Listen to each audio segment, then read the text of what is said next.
A body of mass 1 kg falls from a height of 100 meter on a platform of mass 3 kg। देखो पहले question को समझो बेटा। ये आपके पास एक प्लेटफॉर्म है जिसका मास कितना है 3 kg है, ठीक है। यहां से 100 मीटर पर एक बॉडी को रखा गया और उसको नीचे की तरफ फॉल किया जाता है, गिराया जाता है। Mounted on a spring having a spring constant k is equal to this, the body sticks to the platform. देखो यहाँ पे एक स्प्रिंग ऐसे लगाया गया है, ठीक है। जब ये बॉल इस पे स्टिच करेगा, मतलब इस पे फॉल करेगा तो और इसके साथ स्टिच हो जाएगा और इसके कारण क्या होगा, स्प्रिंग जो है कंप्रेस होगा। कितना कंप्रेस होगा जी, हमने लेट कर लिया कि x कंप्रेस होगा। क्लियर है। The body sticks to the platform and the spring's maximum compression is found to be x, the value of x will be. कहता है कि x की वैल्यू कितनी होगी, ये हमें कैलकुलेट करना है। देखो पहले शॉर्ट फंडा बताता हूं कि कैसे सॉल्व करेंगे। यहां पे देखिए ये अभी जो है ये यहां पे ये मोशन में आएगा, ठीक है, और ये आके इसको बैलेंस कर देगा। तो कहने का मतलब इसकी जो अभी पोटेंशियल एनर्जी है, ठीक है, ये इसके इलास्टिक काइनेटिक एनर्जी में कन्वर्ट हो जाएगा। तो इलास्टिक काइनेटिक एनर्जी का क्या फॉर्मूला होता है, हाफ kx²। यस और नो। इसका कितना पोटेंशियल एनर्जी होगा, mgh। m कितना है इसका बॉडी का 1 kg, g की वैल्यू कितनी है 10, हाइट कितना है 100 मीटर। यस और नो। अब इसका तुम कहोगे सर सिर्फ 100 क्यों, क्योंकि जब ये इसको तुम ये करोगे पुश करोगे तो ये प्लेटफॉर्म तो नीचे की तरफ आएगा, तो 100 प्लस एक्स ना, तो 100 प्लस एक्स। अब इस प्लेटफॉर्म का कितना एनर्जी होगी, पोटेंशियल एनर्जी, तो इसको कैसे लिखेंगे, mgh सेम, m कितना है 3, g की वैल्यू कितनी है 10, और यहां पर कितना ये डिस्टेंस ट्रेवल कर रहा है x। तो देखो 10 इंटू 100 प्लस एक्स, तो 10 into 100 become 1000 plus 10x plus 3 into 10 become 30x। तो you no 1000 plus 40x, yes or no, is equal to half into value of k is equal to 1.25 into 10 to the power 6 into x²। अब इस बड़े calculation को कैसे करें। Actual में देखो ये क्वाड्रेटिक इक्वेशन बनता हुआ दिख रहा है आपको, क्या है यहाँ पे, half into 1.25 into 10 to the power 6x², plus है तो इसको शिफ्ट कर दीजिए माइनस 40x, ठीक है, is minus 1000 is equal to 0। बड़ा सा क्वाड्रेटिक इक्वेशन को सॉल्व कीजिएगा, एक आंसर आ जाएगा। अब इसका एक शॉर्ट तरीका बताता हूं मैं।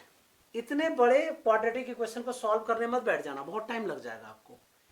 डायरेक्ट 4 को यहाँ पे या 8 को या 16 को 32 को पुट करके देखो कि कौन सा जस्टिफाई हो रहा है। इसमें जैसे पुट करेंगे वो 0 किस में आ रहा है, देखो 4, तो 4 स्क्वायर 2 कट कर दीजिए, 1.25 40 इंटू 4 160 माइनस 1000, ठीक है, 160 माइनस 1000 0। तो इसका मतलब क्या है कि x की value 4 centimetre, that is your answer. कहने का मतलब क्या है, उस बड़े पार्ट को पूरा सॉल्व करने से अच्छा क्या है कि इस वैल्यू को डायरेक्ट पुट कर दीजिए, आंसर आ जाएगा। This is the first method. कहने का मतलब इसका आंसर 4 सेंटीमीटर है। ये मैंने सिर्फ एक कॉन्सेप्ट का यूज किया कि इसके जितनी भी काइनेटिक एनर्जी थी, ठीक है, स्प्रिंग की काइनेटिक एनर्जी जितनी थी वो इसके पोटेंशियल एनर्जी को बैलेंस कर दिया, माने एनर्जी कंजर्वेशन हमने लगाया है, जिससे आपका आंसर आ गया है। अब इसी क्वेश्चन को एक अलग मेथड से भी करके देख सकते हैं, जिसको मैं कहता हूं बिग मेथड। दोनों सीख लो बेटा, दोनों सीख लो, ठीक है। अब इस मेथड से मैं क्या करूंगा पहले समझना। हमें यह देखना है कि जब भी वो बॉल उसके ऊपर पड़ेगा, ठीक है, तो उसकी वेलोसिटी कितनी होगी after the falling the 100 metre. तो you know v² minus u² is equal to 2gh। तो v² is equal to 2 into G is 10 and h is equal to 100। तो v is equal to under root 2 into 10 into 100, you know. तो ये क्या हो गया, 10 plus 2 become 10 into 20 root 5 metre पर second. Clear है। ये किसकी वेलोसिटी हो गई, velocity of body after falling the 100 meter. Clear है।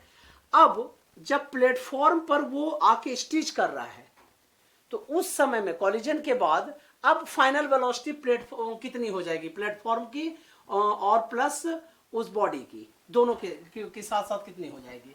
तो देखो बॉडी जो है वो उस पर फॉल कर रहा है, तो mass of body into velocity is equal to mass of body plus mass of platform into velocity. Yes और नो। अब सबकी वैल्यू सब्स्टिट्यूट कर दीजिए। You know v dash is equal to mass of body कितना है 1 kg, ये कितना है 1 + 3 is equal to v upon 4। v की वैल्यू कितना है बेटा यहाँ पे देखो 20√5, सो 20√5 अपॉन 4, 4 से इसको कट कर दीजिए, आंसर इज 5√5 मीटर पर सेकेंड। नाउ अब जितना वो उस पर एनर्जी लगाएगा उतना ही वो कंप्रेस हो जाएगा। तो कहने का मतलब एनर्जी कंजर्वेशन आप लगा दीजिए, एनर्जी कंजर्वेशन। तो initial kinetic energy plus initial potential energy is equal to final kinetic energy plus final potential energy. Yes और नो। इनिशियल काइनेटिक एनर्जी कितनी लिखेंगे, हाफ इंटू उसका प्लेटफॉर्म का मास कितना है 3 kg, तो 3 बॉडी का कितना है 1 इंटू इस समय में इसकी वेलोसिटी कितनी है, तो 5√5 होल स्क्वायर। पोटेंशियल एनर्जी कितनी हो गई 0। यस और नो। काइनेटिक एनर्जी कितनी हो गई हाफ kx²। उस समय पोटेंशियल एनर्जी कितनी हो जाएगी, देखो 3 kg उसका है 1 kg उसका है, ठीक है, तो minus plus minus minus 3 + 1 × x, क्योंकि ये रिस्टोरिंग फोर्स लगता है ना F = -kx, F = -kx। तो कैसे लिखेंगे अब हम लोग, ठीक है, 3 + 1 4, इससे 2 डिवाइड कर दीजिए, 2 5 2 × 5 स्क्वायर 25 × √5 का ये 5 हो गया, तो कितना हो गया जी 50 × 5 250। 250 is equal to half into value of k is equal to 1.25 × 10⁶ x² - 4x। Clear है। अब इसको सॉल्व कर लीजिए क्वाड्रेटिक इक्वेशन, वो आंसर आ जाएगा। अदरवाइज इसको सब्स्टिट्यूट करके देख लो, x = 4 सेंटीमीटर।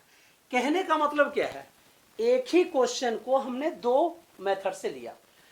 ये हमारा बिग मेथड है, फर्स्ट में वो शॉर्ट मेथड था, लेकिन आपको दोनों मेथड पता होना चाहिए। लेकिन जब आप क्वेश्चन आप करोगे सॉल्व ना, ठीक है, तो कोशिश करना जो प्रीवियस मेथड मैंने बताया शॉर्टकट मेथड उसको चूज कीजिएगा, उसमें डायरेक्ट यही पार्ट सिर्फ एनर्जी कंजर्वेशन लग रहा था। यस और नो।